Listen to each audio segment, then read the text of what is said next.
Bung Hatta pernah berkata, apapun yang membuatmu takut, hadapi dengan berani. Mengutip perkataan Bung Hatta tersebut, maka jika pejuang CPNS merasa takut dalam menghadapi tes seleksi untuk menjadi CPNS, maka hadapilah seleksi dengan berani. Halo teman-teman pejuang CPNS, gimana kabarnya? Baik kan? Pada kesempatan kali ini kita akan membahas beberapa soal tentang tes karakteristik pribadi. Langsung saja kita bahas soal yang pertama. Anda seorang resepsionis di suatu kantor yang bergerak dalam bidang pelayanan. Banyak keluhan yang ditujukan pada instansi tempat Anda bekerja. Padahal di instansi Anda tersebut terdapat fasilitas untuk keluhan online. Sikap Anda. Jadi ini ada konsumen yang langsung menelepon atau langsung datang ke kantor untuk menyampaikan keluhannya. Sedangkan di kantor Anda sekarang sudah ada fasilitas untuk keluhan online. Jadi nggak usah langsung datang ke kantor, seperti itu posisinya. Oke, kita bahas dulu tentang tugas seorang resepsionis ya. Salah satu tugas seorang resepsionis adalah menerima dan mencatat pesan-pesan lewat telepon maupun yang disampaikan langsung. Kemudian segala keluhan tersebut dilaporkan dan diteruskan pada divisi yang berkompetensi untuk ditindaklanjuti. Resepsionis biasanya tidak ditugaskan untuk menyelesaikan permasalahan pihak luar secara langsung. Ya, jadi tugas resepsionis itu tidak menyelesaikan masalah, hanya menerima saja. Oke, kita langsung melihat pilihan jawaban. Pilihan jawaban A, menerima keluhan para konsumen sembari mengajarkan cara menyampaikan keluhan secara online. Nah, ini pilihan A itu hanya menerima saja dan sembari mengajarkan cara menyampaikan keluhan online, karena di kantor Anda itu ada fasilitas untuk keluhan online, nggak usah langsung datang ke kantor seperti itu.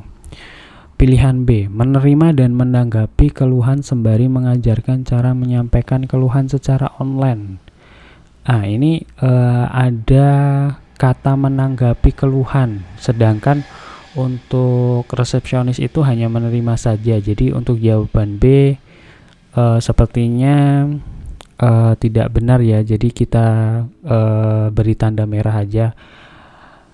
Lanjut ke pilihan C, menerima dan menyelesaikan keluhan konsumen sambil menanyakan apakah ada kesulitan saat menyampaikan keluhan secara online.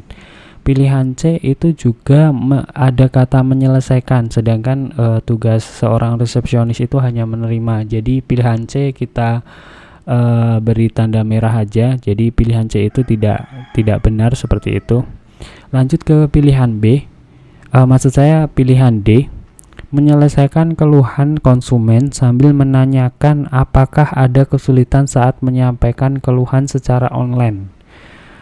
Pilihan D ada kata menyelesaikan, sedangkan tugas seorang resepsionis hanya menerima. Jadi pilihan D kita merah juga.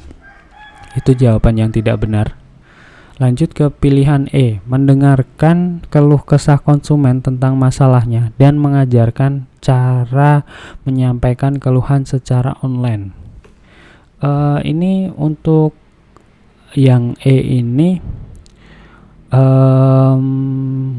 mendengarkan keluh kesah konsumen, jadi terlalu berlebihan ya. Jadi menurut saya terlalu berlebihan untuk pilihan yang E. Jadi tugas seorang resepsionis itu hanya menerima saja, tidak perlu mendengarkan keluh kesah konsumen yang terlalu berlebihan seperti itu. Jadi yang E itu juga sepertinya salah juga. Setelah kita bahas pilihan jawaban, jadi yang benar jawabannya adalah A, menerima keluhan para konsumen sembari mengajarkan cara menyampaikan keluhan secara online, supaya besok lagi tidak usah datang ke kantor, jadi secara online saja menyampaikan keluhannya. Jadi pilihan jawaban yang benar adalah A.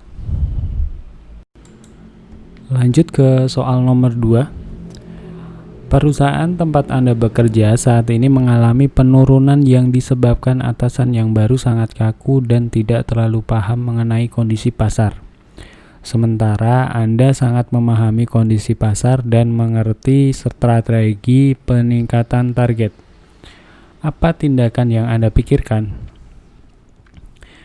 Pilihan jawaban A. Seharusnya atasan lebih terbuka, tidak kaku, dan menerima semua masukan tim.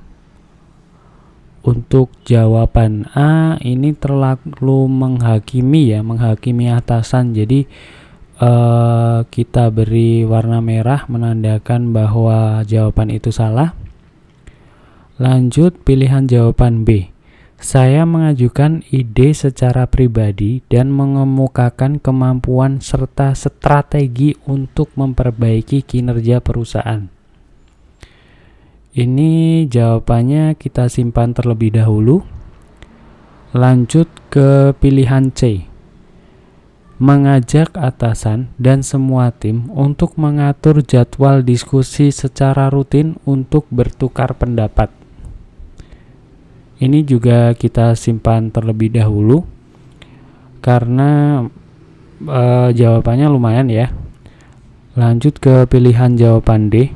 Membiarkan saja karena sebagai atasan, dia harus mampu mengkoordinasi tim dengan baik dan punya strategi sendiri. Untuk jawaban D, ini menandakan bahwa Anda itu terlalu individualisme ya. Jadi untuk jawaban D, kita beri warna merah menandakan bahwa jawaban itu salah. Lanjut ke pilihan jawaban E. Sepakat dengan tim yang lain untuk biasa saja karena semua anggota juga tahu perilakunya yang kaku. Pilihan jawaban E juga terlalu menghakimi atasan yang baru ya kalau seperti ini. Jadi pilihan jawaban E kita beri warna merah menandakan bahwa jawaban itu salah. Tinggal pilihan jawaban B dan C yang kita simpan. Jadi menurut saya pilihan jawaban B yang benar, karena ketika ada masalah maka kita bisa berinisiatif menyelesaikannya selama itu berdasarkan kewenangan dan cara-cara yang baik. Kenapa ide kita sampaikan secara pribadi? Tujuannya agar kita tidak menjatuhkan atasan kita.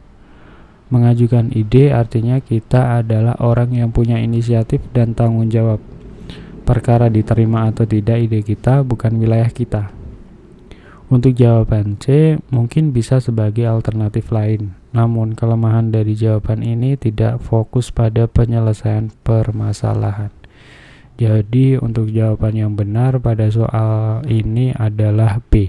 Saya mengajukan ide secara pribadi dan mengemukakan kemampuan serta strategi untuk memperbaiki kinerja perusahaan.